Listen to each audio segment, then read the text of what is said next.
Assalamualaikum dan selamat pagi kepada doktor dan rakan-rakan sekelas. Pada hari ini, kami akan membentangkan dan membincangkan topik yang pertama iaitu pengenalan perkhidmatan ilmu etika dan peradaban dalam acuan Malaysia.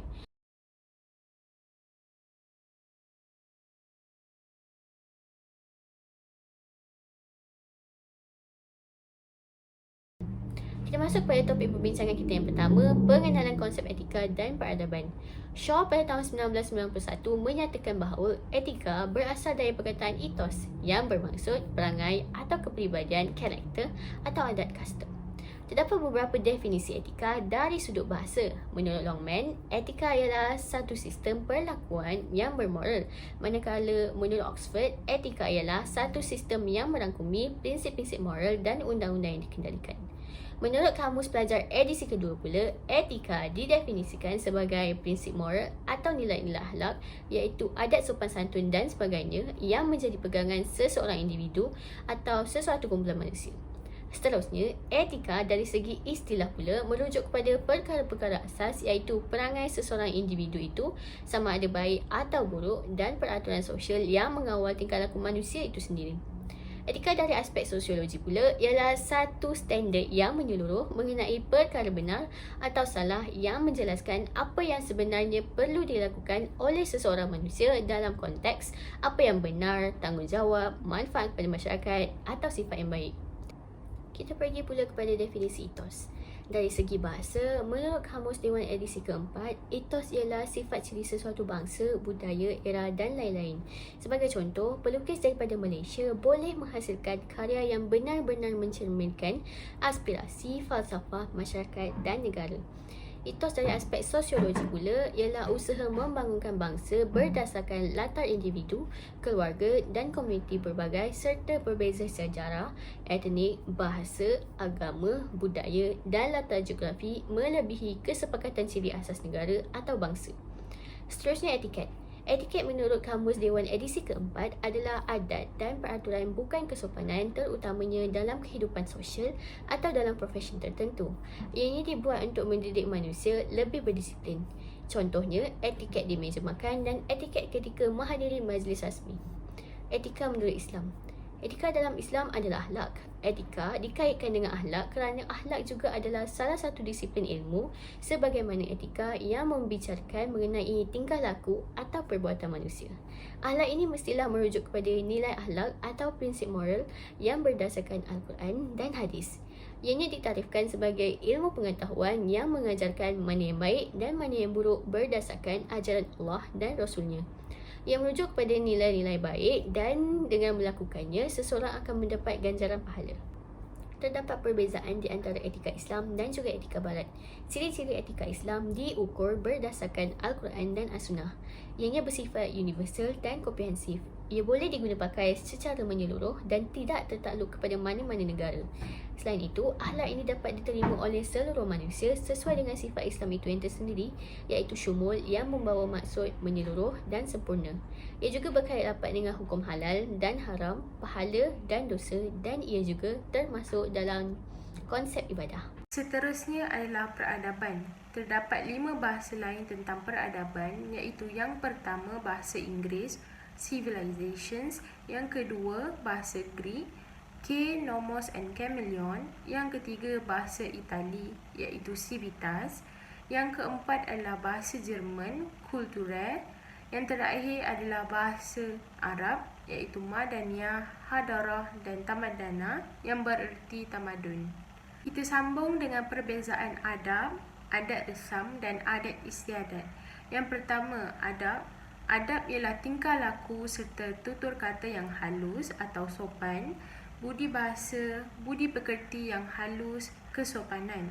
Manakala adat resam ialah adat iaitu cara atau peraturan yang sudah diamalkan turun-temurun di dalam sesuatu masyarakat. Manakala resam ialah adat kebiasaan, aturan-aturan yang menjadi adat, pembawaan, kebiasaan, sifat, tabiat dan sebagainya. Adat istiadat pula ialah istiadat yang bererti peraturan atau cara-cara melakukan sesuatu yang sudah menjadi kebiasaan. Adat kebiasaan atau resam. manakala adat istiadat ialah berbagai-bagai adat dan kebiasaan. Seterusnya ialah definisi adab. Yang pertama, Ahmad Amin mengatakan bahawa adab ialah kebiasaan baik dan buruk. Yang kedua, Ibrahim Anis mengatakan adab ialah ilmu yang objeknya membahas nilai-nilai yang berkaitan dengan perbuatan manusia. Yang terakhir, daripada Al-Jurjani, adab adalah proses memperoleh ilmu pengetahuan yang dipelajari untuk mencegah pelajar dari bentuk kesalahan. Contoh adab terbahagi kepada dua, iaitu adab yang baik dan adab yang buruk. Di bawah adab yang baik, contohnya ialah menghormati orang tua dan bercakap lemah lembut. Manakala bagi adab buruk, contohnya adalah menggunakan bahasa yang kesat atau merosakkan harta awam. Seterusnya adalah kepentingan beradab. Terdapat 4 kepentingan beradab, iaitu yang pertama, dapat mendekatkan manusia kepada tingkah laku yang baik dan menjauhkan diri daripada tingkah laku yang buruk. Yang kedua, melahirkan kepimpinan yang adil dalam menempatkan segala sesuatu pada tempat yang benar. Yang ketiga, mampu melahirkan manusia yang beradab. Yang terakhir adalah menghasilkan manusia sebagai warga negara yang baik. Seterusnya, kita akan pergi lebih lanjut tentang adat resam. Adat resam adalah sesuatu cara yang ditentukan untuk sesuatu yang telah diakui oleh sesuatu masyarakat. Adat resam mempunyai isbat kepada pelaku sama ada positif atau negatif. Isbat di sini bermaksud kesan atau akibat. Adat resam juga adalah perkara yang diwarisi sejak turun-temurun oleh masyarakat Melayu, India dan Cina. Contoh adat resam berdasarkan perkahwinan, kelahiran dan kematian. Kita akan tengok satu persatu berkaitan dengan masyarakat Melayu, masyarakat Cina dan masyarakat India. Bagi masyarakat Melayu, majlis perkahwinan dimulakan dengan upacara akad nikah. Ibu berpantang 40 hari. Jenazah dimandikan, dikafankan dan disembahyangkan. Manakala bagi masyarakat Cina, upacara minum teh untuk mengeratkan perhubungan, ibu tidak boleh mandi dengan air sejuk, si mati akan dipakaikan dengan pakaian yang cantik. Bagi masyarakat India, lambang perkahwinan mereka adalah berdasarkan pengikatan tali. Bayi yang baru lahir akan menjalani upacara mandi minyak. Manakala jika berlaku kematian, mayat akan dibakar dan abu akan dihanyutkan ke laut. Seterusnya, adat istiadat. Adat istiadat merupakan sebahagian daripada adat yang mengatur segala upacara dan kegiatan suci yang perlu diterima penghormatan awam. Adat istiadat bergantung pada prinsip perubahan melalui permuafakatan dan perundingan serta pengaruh luar. Adat istiadat juga bertujuan untuk menonjolkan kebesaran raja. Contohnya adalah pertabalan, nikah kahwin dan berkhatan. Terdapat 5 kepentingan adat, iaitu yang pertama adalah teras pembentukan identiti nasional. Yang kedua, membantu rakyat Malaysia memahami budaya kaum lain. Yang ketiga, dapat dijadikan sebagai daya tarikan kepada pelancong asing. Yang keempat, mengeratkan perpaduan kaum dalam kalangan anggota masyarakat majmuk. Yang terakhir, dapat menyuburkan semangat patriotisme dalam kalangan rakyat yang berbilang bangsa. Sekarang kita akan lihat beberapa perbezaan antara etika dan juga akhlak. Yang pertama, etika adalah sistem tingkah laku manusia yang bersumberkan selain daripada wahyu. Dalam erti kata lain, ia bersumberkan falsafah. Malah, etika itu sendiri adalah cabang falsafah yang dikhususkan untuk masalah-masalah moral. Nilainya bersifat relatif, subjektif dan tidak tetap, ataupun ia berubah-ubah mengikut kesesuaian keadaan. Lain pula bagi akhlak.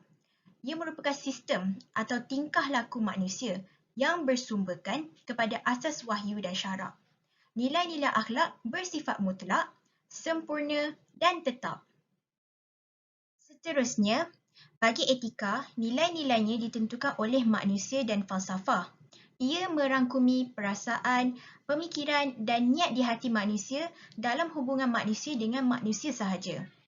Akhlak pula nilai-nilainya ditentukan oleh Allah Subhanahu Wa Taala melalui Al-Quran dan juga melalui tunjuk ajar Nabi Muhammad sallallahu alaihi wasallam melalui hadis. Ia merangkumi pemikiran, perasaan dan niat di hati manusia dengan manusia dan juga manusia dengan makhluk lainnya.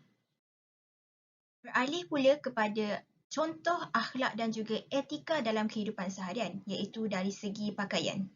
Dalam Islam, pakaian bagi seseorang Muslim mestilah menutup aurat, baik lelaki maupun perempuan. Sekiranya mereka tidak menutup aurat, maka ia dianggap sebagai orang yang tidak berakhlak kerana telah melanggar peraturan yang telah Allah Subhanahu Wa Taala tetapkan. Berbeza pula dengan etika, seseorang itu mestilah mengikut etika pemakaian yang telah ditetapkan oleh sesetengah pihak atau sesebuah institusi. Misalnya, etika pemakaian semasa di tempat kerja, di kampus atau di premis-premis kerajaan. Faktor pembentukan etika individu terbahagi kepada 6, iaitu diri, keluarga, masyarakat, negara, pendidikan dan perundangan. Kita akan pergi satu persatu. Yang pertama, diri, iaitu dipengaruhi oleh banyak faktor sekeliling dalam membentuk etika. Menurut Ibn Khaldun, persekitaran yang baik dapat membentuk etika diri yang baik. Yang kedua, keluarga. Kunci pembentukan sesebuah keluarga bergantung kepada ibu bapa. Etika tidak bermodel yang tidak sepatutnya ditunjukkan oleh ibu bapa kepada anak-anak. Contohnya adalah menipu, mencuri dan suka bertengkar. Kita sambung dengan faktor ketiga, iaitu masyarakat. Masyarakat adalah termasuk rakan sebaya dan jiran tetangga. Sifat menghormati dalam masyarakat membentuk kesatuan. Usaha dan keyakinan mampu melahirkan masyarakat yang tinggi nilai etika dalam aspek tingkah laku dan pertuturan. Yang keempat adalah faktor negara. Falsafah tamadun tradisional amat menekankan persoalan etika sebagai dasar sesebuah kerajaan. Peranan dan tanggungjawab kerajaan dijelaskan melalui peranan dan tanggungjawab seseorang raja. Sifat raja yang saksama dan adil merupakan tema utama tamadun silam. Kesetiaan kepada raja dan perlindungan yang diberikan oleh raja kepada rakyat merupakan dimensi penting kerajaan dalam sesebuah tamadun. Seterusnya, sambung kepada faktor pendidikan dan perundangan. Bagi faktor pendidikan, ia bergantung pada tahap pencapaian sijil daripada bangku sekolah sehingga universiti. Para pendidik dikatakan merupakan seorang role model kepada pelajar. Menurut Starat 1994, 3 dimensi harus diterapkan dalam setiap institusi pendidikan, iaitu dimensi etika mengambil berat tentang pelajar.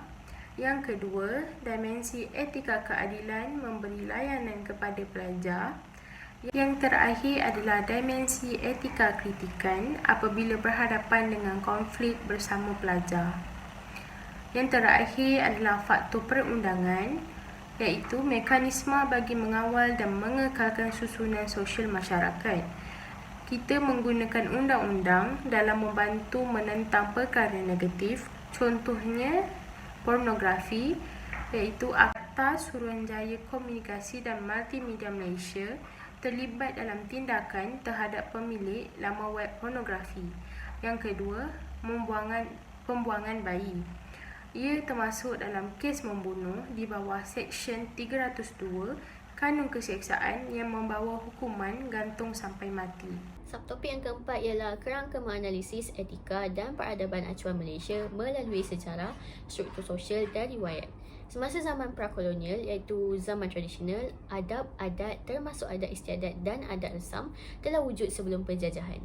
Contohnya, adat berkahwin dan adat berkhatan. Manakala etika telah terjerma dalam tingkah laku serta kehidupan seharian secara formal atau tidak formal. Pada zaman kolonial, iaitu zaman moden, semasa penjajahan, adab dan adat terus wujud dengan sistem tradisional kesultanan. Penjajah telah datang ke negara kita dan ianya telah membawa kepada pengenalan sistem pemerintahan moden. Etika yang dibawa oleh penjajah-penjajah ini adalah dalam bentuk etika berpakaian, percakapan, pentadbiran, ketuanan dan lain-lain. Semasa zaman pasca kolonial, iaitu gabungan di antara zaman tradisional dan zaman moden, disiplin ilmu adab, adat dan etika mengalami integrasi. Beberapa etika atau adab telah digabungkan atau disatukan, mana-mana etika yang tidak bertepatan dengan agama dan masyarakat tidak diguna pakai. Adab dan etika ini terintegrasi dalam suatu sistem moden, iaitu sistem raja berlembagaan, contohnya prinsip rukun negara. Contoh yang dapat dilihat semasa zaman prakolonial, Selat Melaka telah menjadi ruang fizikal dan sosial serta pertemuan peradaban besar dunia dari timur dan barat yang membawa kepada kepelbagaian terjalin dan berkembang. Pada zaman kolonial pula, penyebaran etika dan adab dapat dilihat melalui migrasi penduduk dan pekerja secara terbuka atau paksaan proses kemajmukan ekonomi dan demografi berlaku. Dan pada zaman pasca kolonial pula, percampuran etika dan adab dapat dilihat melalui kemajmukan peradaban dan masyarakat termeterai dalam pelbagai persekutuan.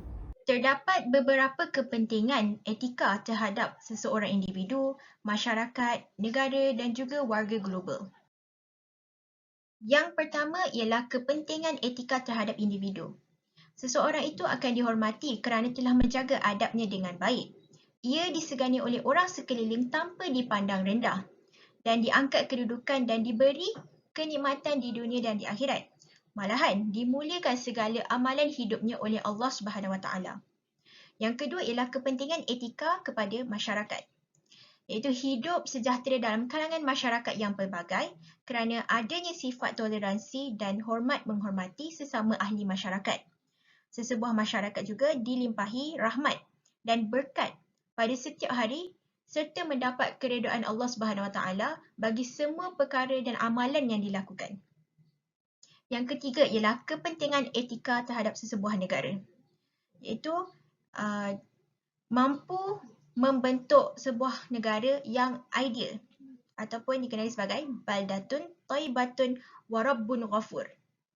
Baldatun thayyibatun yang mampu menjamin kesejahteraan rakyat, rabbun ghafur mengelak cabaran perbuatan manusia, dan juga dihormati oleh negara lain kerana mempunyai rakyat yang beretika.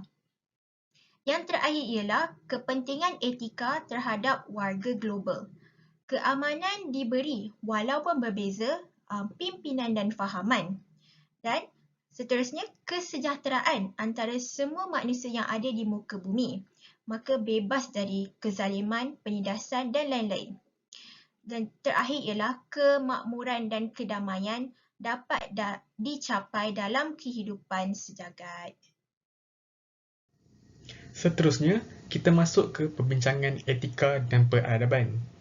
Pada masa kini, Malaysia sedang mengalami keruntuhan etika dan peradaban dalam kalangan masyarakatnya, sehingga ramai yang hilang rasa malu atau mungkin sudah tidak ada perasaan malu lagi dalam diri mereka.